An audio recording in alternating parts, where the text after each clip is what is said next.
বন্ধুরা, দুর্দান্ত স্বাদের এই পিঠের রেসিপিটা যদি একবার খান বারবার খেতে মন চাইবে। তো কিভাবে আমি পিঠেটা বানালাম দেখে নিন। প্রথমে আমি 1 কাপ ভাজা মুগ ডাল সেদ্ধ করতে দিয়েছিলাম। ভালোভাবে ডালটা গলে গেলে ওর মধ্যে দিয়ে দিচ্ছি স্বাদ পরিমাণ নুন। নুনটা দিয়ে ভালোভাবে ডালের সাথে মিশিয়ে নিয়ে এখন দিয়ে দিচ্ছি 1/2 কাপ চালের গুঁড়ো।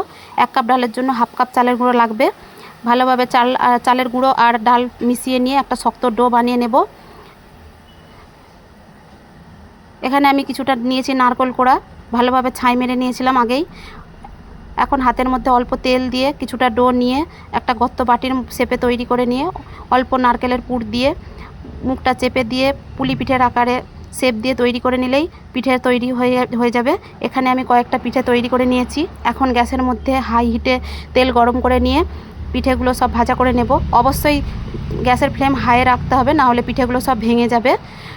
উল্টে পাল্টে ভাজা করে নিয়ে নামিয়ে নেব।